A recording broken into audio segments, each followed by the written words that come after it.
welcome here to our fourth ever podcast here on Turnpike Talks. I'm James DeBlaker, alongside here with Joel the Jersey Kid Rexach, and our producer Rob McDermott. And we're going to be going over the 2020 NFL season. We're going to be going over the recap so far. Thank you guys, everybody, for joining us. Let's dive right into it. All right, so let's go on over now to the Houston Texans and the Detroit Lions in the Thanksgiving special games, as the Texans won 41-25 over the Detroit Lions. Watson had 318 yards, 4 touchdowns. Fuller had 6 receptions, 171 yards, and 2 touchdowns. And even though this was a great performance by the Texans, they lost it when Fuller tested positive for PEDs, and he's now going to have a 6-game suspension, Joel. Yeah, very disappointing, James. Very disappointing. Even though the Lions did fall in this game, they were playing at home, they did not have the Thanksgiving heroics to be seen. Peterson ended up carrying for 55 yards and had 2 TDs in classic Hall of Fame fashion. Stafford ended up throwing for 295 yards, but not enough to hold back them shooters coming out of Texas. But with the PED scandal now coming out over the Texans, not really a big surprise why they won. Diving into this one, James, we got Washington versus Dallas. Washington absolutely beat them up. It was a Thanksgiving special, 41-16. Antonio Gibson stole the show, 115 yards on 20 carries with 3 TDs. Absolutely big performance with that Washington D stepping up, really keeping Dallas honest.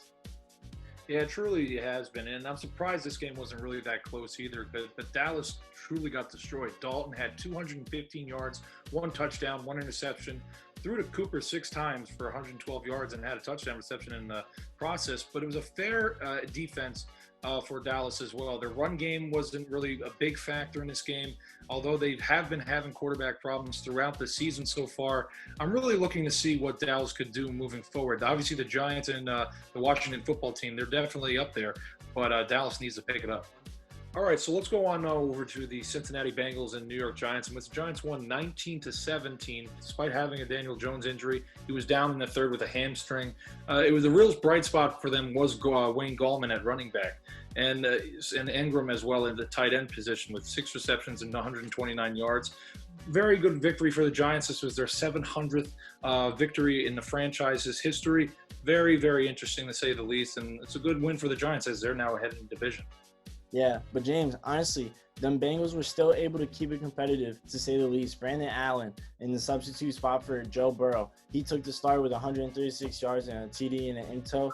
The run game was actually kept silent because that defense was not having it. The biggest play actually came off a kickoff following the Wayne Gallman touchdown that we saw in the first quarter. And as Brandon Wilson returned that kick for 103 yards, it ended up being the longest Bengal touchdown in history. Why don't we go ahead and take a look at the explosive run? Here's the kickoff after. Brandon Wilson will bring it from 2 yards deep out of the end zone, a hole up the middle. Wilson breaks the tackle of Gano, and Wilson off to the races. All the way down the sideline, it's a touchdown. 103 yards on the return for Brandon Wilson. And let's go on now over to Atlanta, in which the Falcons defeated the Las Vegas Raiders 43-6. You want to talk about a shock of the week? The Falcons flew over the Raiders at home as Derek Carr was beaten up in this game, throwing for only 215 yards, 1 interception, and had 3 fumbles in the game as well. This was a very, very unseen performance by the Raiders. You wouldn't expect it whatsoever, but they were getting pushed around by a team that has been a laughingstock for the past 3 or 4 years now. Huge disappointment coming out of the Falcons. I really thought that they were going to go ahead and be flat, but they completely flipped the script. Matt Ryan ended up throwing for 2 TDs when everybody was saying the Raiders were going to be throwing for TDs. The Julio Jones wasn't there, and they were still able to produce. That defense was dominant against the Raiders offense that just last week was putting up crazy points on the Chiefs. So I just don't understand it. As everyone says, it's anybody's week in the NFL. This was truly it. Raiders got punched in the mouth.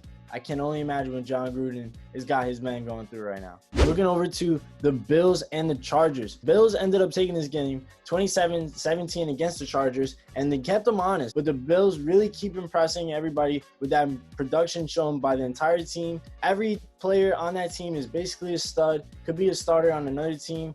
I'm really loving what I'm seeing out of them. Allen punched in a touchdown, and he had 172 total yards. So again, the guy is extremely productive.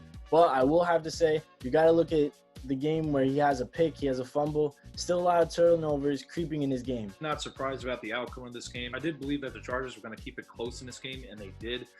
They just weren't able to pull it out like they usually have throughout this season.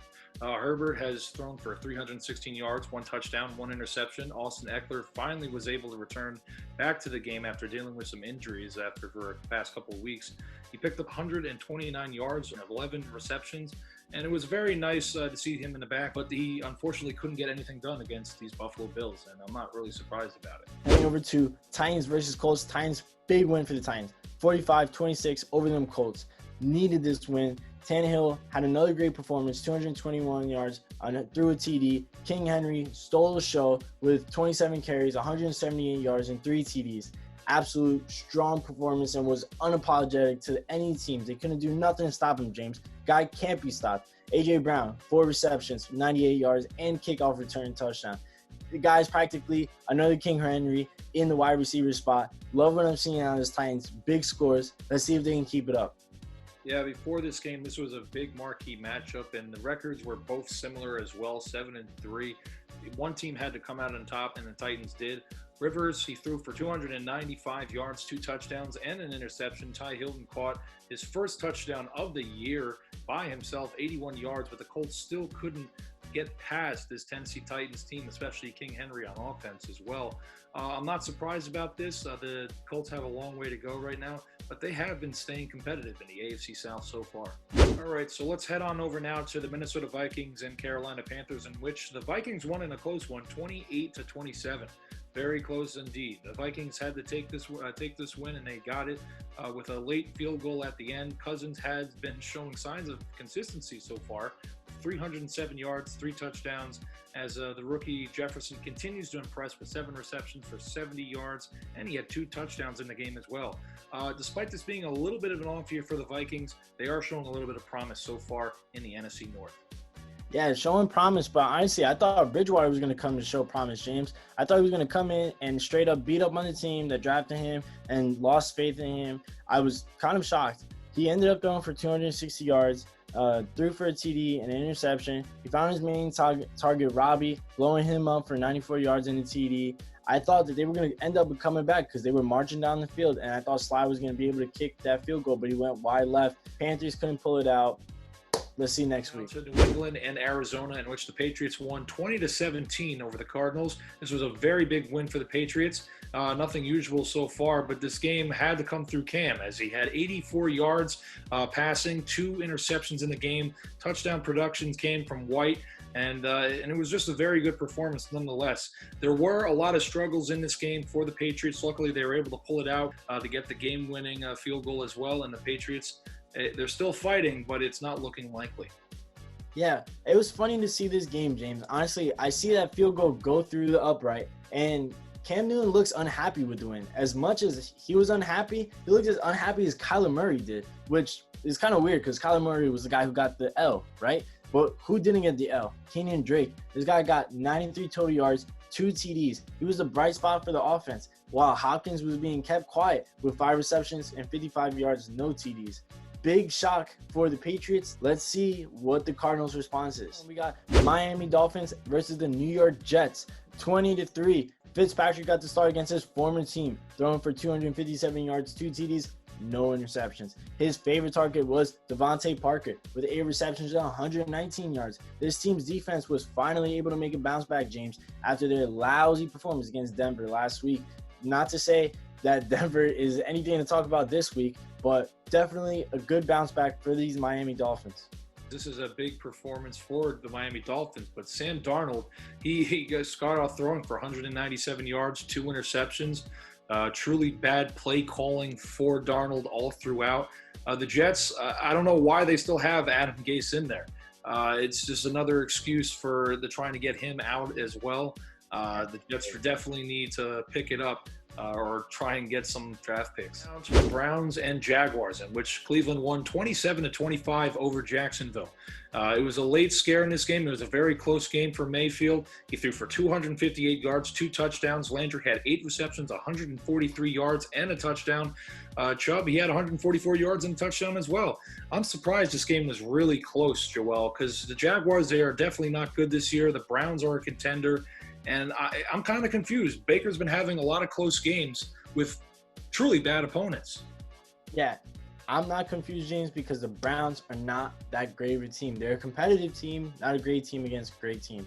But let's look at the Jaguars because they keep it competitive against everybody. Love to see the fight out of them guys in Jacksonville. With Mike Glennon under the center this week, it's kind of fun because you don't know who's going to be under the quarterback spot for these guys. So he ended up throwing for 235 yards and 2 TDs against a tough Browns defense. So I was kind of shocked there. The running back Robinson, he was able to produce too with 128 yards and a TD. He showed that that team still has a lot of pride and a lot of things to fight for. Looking over this matchup, James, Saints beat up on the Broncos 31-3. Not a surprising win here for the Saints as they picked on the Denver quarterback that was a wide receiver on the team that was brought up from the practice squad. Taysom Hill continues to be the starter as Drew Brees shows his absence with that injury. He has yet to throw a TD but picked up another 2 touchdowns rushing on 44 yards. Murray also dominated in this game with 124 yards. Pretty easy victory for them Saints. Yeah, Joel, I pretty much thought this was a very unfair game for the Denver Broncos. They definitely needed Drew Lock in there in order to win this game, but the league wouldn't let them take the day off to move it back a little bit so he could get back onto the field. They did the same thing. They didn't do the same thing with Baltimore.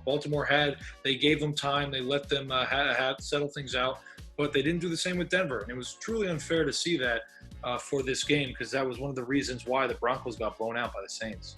And let's go on now over to San Francisco and Los Angeles, in which the 49ers took on the Rams and won 23-20 in a very tight-knit battle. Mullins shown that he could move the ball down the field in this game, and especially in the end zone.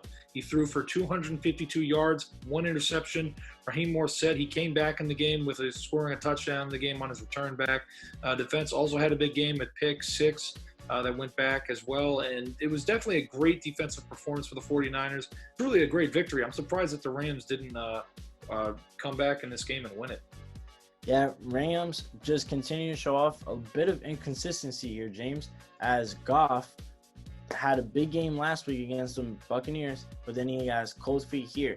198 yards and 2 interceptions. The team just confuses me because I would think that they would have been up on a 49ers team that had injuries and looked like no shot of winning. But again, everybody has a chance in this league.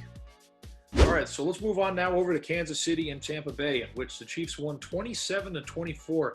Mahomes had a dominant performance, throwing for 462 yards, 3 touchdowns. Tyreek Hill caught 13 receptions for 269 yards and 3 touchdowns in the game. I am blown away by this offense by the Kansas City Chiefs. They definitely had a great performance. The Bucs tried to fight back. They just couldn't because this Kansas City offense is all too dominant. James, raise the alarms. The Bucs have dropped another close game to another solid team. If there's any rumors that Tom Brady's ability or the team's chance heading to the Super Bowl are in jeopardy, they are true. Tom Brady, although he had a good performance, threw for 345 yards, 3 TDs, still had 2 picks. I don't know. The GOAT is showing signs of being mortal. There was a lot of production, but the team just couldn't hold it together to win that game at home. Now they have a 2-game losing streak as the Saints are just stretching that lead farther and farther in that division. This is not looking good for Tom Brady to go. Looking over to the Packers and the Bears. Packers beat up on them Bears 41-25. Rodgers, 211 yards, 4 TDs. Everyone on the team got some love in Lambeau Field this week, James, as the Packers showed that it didn't matter that the Chicago defense was coming to town. They straight put the hurting on them and then put them straight in the rearview mirror. I'm telling you, easy division win. I'm happy for the Packers. Go Pack. Yeah, I'm pretty surprised, Joel. The Bears definitely needed to win this game, but they unfortunately could not. Trubisky was put in under the fire. He was put under center in this game. He unfortunately couldn't get it done. They had good offensive production, 242 yards, 3 touchdowns in the game. Robinson had 2 of those touchdowns, but unfortunately for the Bears, they couldn't pull it out. And it's getting less and less likely that Chicago is going to fight back and win the NFC North, or at least get a playoff spot. Let's go on now over to the Monday Night Football game that happened between the Seattle Seahawks and Philadelphia Eagles, in which the Seahawks won 23-17. The big performance for the Seahawks, it shows that they continue to improve.